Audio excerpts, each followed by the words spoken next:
Money is not just about numbers, investments, or bank balances. It is deeply connected to human psychology. Morgan Housel's book, The Psychology of Money, reminds us that wealth is less about intelligence and more about behavior. A person who truly understands the emotions behind money, greed, fear, insecurity, and hope, will always be ahead of someone who only knows interest rates or financial formulas. That is why some people with high incomes still struggle financially, while others with modest salaries slowly build lasting wealth. It has little to do with luck and everything to do with perspective. The way you think about money shapes the decisions you make, and those decisions quietly build your financial future. Unlike most books that focus on stock markets and portfolio strategies, this one teaches us something far more powerful: how human behavior influences financial success. It shows us that making, keeping, and growing money doesn't require genius. It requires emotional control, patience, and discipline. When you master your mindset, money becomes a tool, not a trap. And once you shift your perspective, wealth is no longer a distant dream. It becomes a natural outcome of the way you live and think. Ultimately, success with money does not depend on formulas or secret knowledge. It depends on how you treat it. If your focus is clear and your behavior is disciplined, the chances of success rise dramatically. But if your habits are careless, then no amount of education, experience, or inside information can save you from financial failure. In The Psychology of Money, each chapter reveals how our mentality shapes our relationship with wealth. Some behaviors create growth and stability, while others lead straight to loss and regret. To truly understand this, let us look at 12 timeless lessons from the book. Lesson 1. No one is crazy. Every person sees money through the lens of their own life experiences. These beliefs are shaped by environment, upbringing, society, and the influence of others. Your personal history with money may not reflect universal truth, yet it defines nearly 80% of how you think and act financially. Even the most educated and open-minded individuals are guided, often unconsciously, by fear, uncertainty, and limited perspective. Consider this. In the United States, low-income families spend around $400 a year on airline tickets. To the wealthy, this may seem unnecessary or even irrational. But for those families, it represents hope, freedom, and the chance to experience something beyond their everyday reality. What looks crazy from the outside often makes perfect sense within the context of someone's life. If we fail to put ourselves in someone else's shoes, we will never truly understand their choices. Lesson 2. Luck and risk, hard work, and persistence certainly shape success, but they are never the only factors. Luck and risk quietly play an equally powerful role in every life story. Consider Bill Gates. His brilliance and determination are undeniable, but his path was also shaped by rare opportunities. Gates attended Lakeside School, one of the very few schools in the 1970s that had access to a computer. A teacher named Bill Dougal purchased one for nearly $3,000, a fortune at that time. Without that stroke of fortune, Gates might never have discovered programming so early, and Microsoft may not have been born. At the same school, there were 3 gifted students who loved computers: Bill Gates, Paul Allen, and Kent Evans. Kent was just as talented as Gates, with the potential to achieve something remarkable. But before graduation, he tragically died in a car accident. A future that seemed so promising was cut short in an instant. This story reminds us of a painful but essential truth. Life is not only about effort. Outcomes are shaped by forces we cannot control: luck, risk, timing, and chance. Sometimes these forces open doors we never imagined. Other times they close them forever. The world is complex, unpredictable, and unfair at times, which is why humility and awareness matter as much as ambition. Lesson 3. Never felt enough. There is a famous story about 2 celebrated authors, Kurt Vonnegut and Joseph Heller, who once attended a billionaire's lavish party. Vonnegut joked that the billionaire made more money in a single day than Heller had earned from his most successful book. Heller smiled and replied, "Yes, but I have something he will never have: enough." That simple word, enough, holds a powerful truth. When you recognize that what you have is sufficient, you free yourself from unnecessary risks and endless comparison.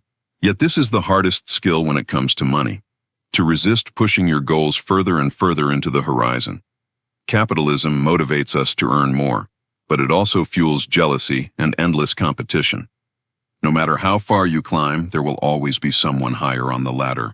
If you define your success by comparison, you will always feel like you are losing.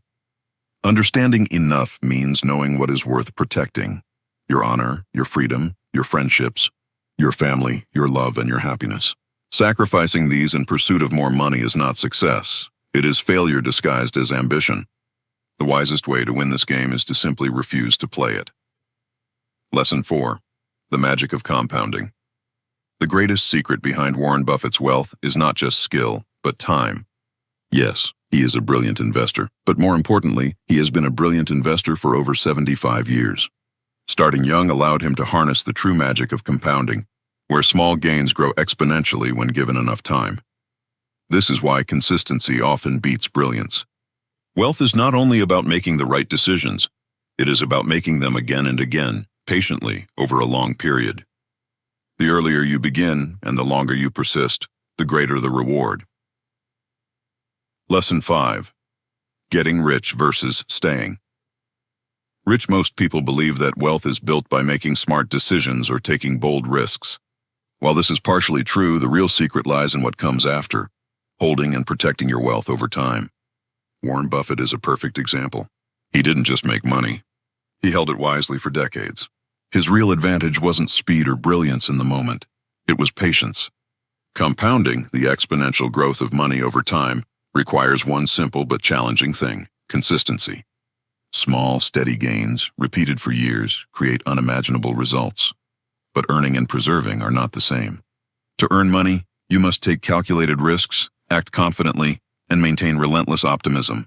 You must be willing to step forward when others hesitate. But to preserve money, the mindset must shift entirely. Humility, caution, and constant awareness become far more valuable than boldness. One careless decision can undo years of careful work. Recognizing this difference is the defining trait of long-term wealth. Michael Mauboussin, a renowned investor, emphasizes that the future will not look like the past. Success yesterday is no guarantee of safety tomorrow. Markets change, economies fluctuate, and personal circumstances shift. Wealth that is not carefully protected can vanish as quickly as it is earned. Building a survival-oriented financial mindset is crucial. This requires 3 pillars: financial resilience. Create structures that can withstand shocks, market fluctuations, and unexpected crises. Only by surviving volatility can compounding work its magic over time. Plan with flexibility. No strategy is perfect. Every financial plan carries risk. Relying too heavily on one path or assumption is dangerous. Instead, anticipate imperfections and be ready to adapt. Optimism tempered with caution. Believe in your long-term goals but remain vigilant about potential risks. True wealth is not blind confidence. It is calculated hope. In essence, getting rich requires courage. Staying rich requires wisdom. While anyone can seize an opportunity, few can combine discipline, foresight, and humility to preserve wealth for decades. And it is this combination, the ability to endure, adapt, and remain vigilant, that separates fleeting riches from lasting prosperity. Lesson 6. Tales. Ewan Heinsberg-Gruen, the famed art collector, built a massive collection featuring world-renowned artists like Picasso, Braque, Klee, and Matisse. On the surface, people marveled at his apparent skill in selecting masterpieces. But the truth was more subtle. Many of the paintings he bought were not extraordinary or highly valuable. He made mistakes, many of them, yet when he was right, the returns were enormous. This illustrates a critical principle. Major success often comes from tail events, rare, high-impact moments that overshadow thousands of ordinary attempts. The world of venture capital is a clear example. Investors know that most startups will fail. A few may break even, and only 1 or 2 will generate massive returns. The same is true in the stock market. Most companies underperform or fail, but a tiny fraction can create extraordinary wealth. Understanding tail events changes your perspective. Failure along the way is normal, expected even. What matters is being positioned to benefit when the rare success comes. Fortune does not come from perfection. It comes from enduring, learning, and being ready for the moments that truly matter. Lesson 7. Real wealth is what you don't see. Wealth is often misunderstood. Many people equate it with flashy cars, sprawling houses, or designer clothes. But true wealth is invisible. It is the money you have saved, not the money you spend. Morgan Housel emphasizes that when people say, "I want to own 1,000,000 taka," they often mean, "I want to spend 1,000,000 taka." But spending and being wealthy are entirely different concepts. True wealth is flexibility, freedom of choice, and the ability to act when opportunities arise. It is the resources you have preserved for the future, not the possessions you flaunt today. Those who display riches may have high income, but they are often financially fragile. Real wealth, on the other hand, exists quietly, out of sight, growing patiently in the background until it empowers you to live life on your terms. Lesson 8. The power of saving after reaching a certain level of income. People generally fall into 3 categories. The first group saves diligently, building a reserve for the future. The second group never considers saving, living paycheck to paycheck, focused only on consumption. The third group believes they do not need to save at all, assuming that wealth or opportunity will always be available. Housel argues that the ability to save is the foundation of real wealth. Without saving, even high income becomes fleeting. Money not saved cannot grow, and without growth, freedom, and flexibility, the essence of wealth, remain out of reach. Saving is not about restriction. It is about creating power, security, and options for yourself and your future. Lesson 9. The discipline of saving and risk management. The habit of saving is more powerful than any short-term profit from your earnings or investments. True wealth does not come from how much you make. It comes from the control you have over your life, your time, and the choices you can make. Don't worry about appearances or what others think. Real security comes from having options at your fingertips. Intelligence, experience, and practical judgment often matter more than cold logic or flawless calculation. When making financial decisions, perfection is unnecessary. What matters is reasonableness, realism, and the ability to anticipate mistakes. Over time, the opportunities to earn and grow wealth increase, but they are never guaranteed. As expert Scott Sagan notes, events that have never happened before often repeat themselves in new ways. Past success is no guarantee of future security. Financial life is like a game of probability, similar to poker or blackjack. You must play knowing that outcomes are uncertain, that chance is always a factor. The key is to leave room for error. Avoid situations where a single mistake can destroy everything, and structure your finances so that if errors happen, their impact is minimized. The greatest risk is relying on a single source of income with no safety net. Emergencies, unexpected crises, or changes in the economy can strike without warning. This is why creating a reserve fund for difficult times is not optional. It is essential. Save for unknown problems, the ones you cannot even foresee today. This habit of disciplined saving, combined with careful risk management, is the foundation of long-term wealth and financial freedom. Lesson 10. You will change. One of the hardest truths about money and life is that you yourself will change. What feels essential today may become irrelevant 10 years from now. Our desires, priorities, and needs are constantly evolving, making it difficult to make perfectly right decisions for the long term. This is where the concept of sunk costs becomes critical. Sunk costs are losses that have already been incurred and cannot be recovered. Yet too often people continue to pour resources into failed decisions simply because they feel they have already invested too much. Imagine investing in a business that is failing. Some continue to put in more money, hoping to recoup past losses. This mindset is dangerous. It often leads to even greater failure. The wisdom lies in knowing when to stop, in learning to let go of past mistakes, and in protecting your future from them. Forgetting what has already been lost is not defeat. It is prudence.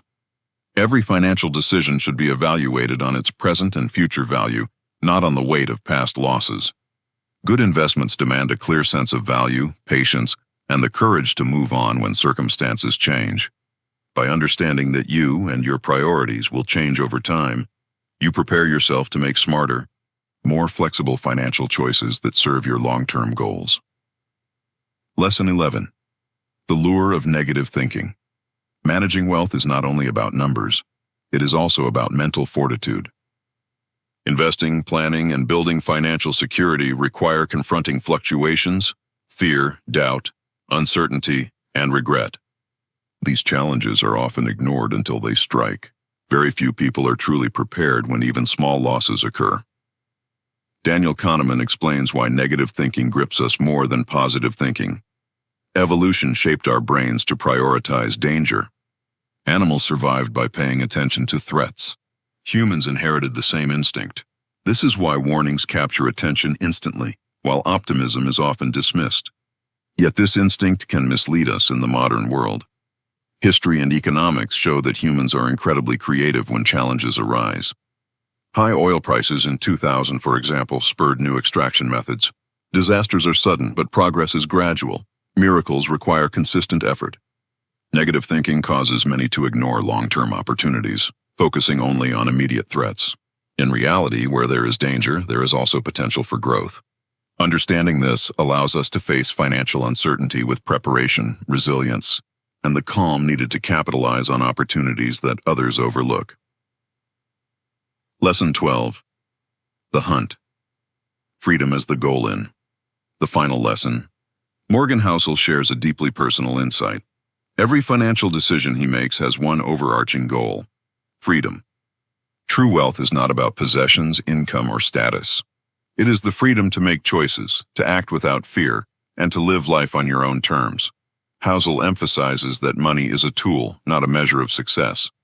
His habits, discipline, and mindset are all aligned toward creating options for himself, not impressing others. Freedom means being able to pursue passions, take risks wisely, and protect what matters most: time, relationships, and autonomy.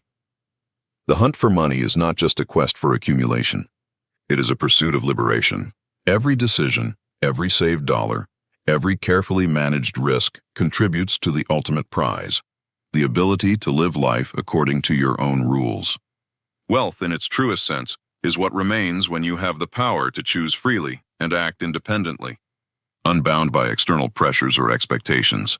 His joy comes from simple things that don't cost much: exercising, reading books, listening to podcasts, and learning new skills. He didn't buy his house purely as a financial investment. By strict financial logic, it might have been considered a poor decision. Yet for him, it was the right choice because it gave him peace of mind. Housel keeps about 20% of his total income in cash, separate from the value of his house. This gives him a safety net, so he never has to sell his investments in a crisis. As Charlie Munger says, the first rule of compounding is, don't stop halfway. Today, Housel no longer invests in individual stocks. Instead, he puts all his money into low-cost index funds. Sure, some people may outperform the market, but it's far harder than it seems. For most investors, a strategy with a high probability of success, like low-cost index funds, provides the best returns over the long term. If you apply the ideas from this book in your life, your thinking, perspective, and even your way of living can change profoundly. And don't forget to subscribe to our channel, Gyan Bangla, for more inspiring book summaries and knowledge. Your subscription gives us new energy to bring you even better content.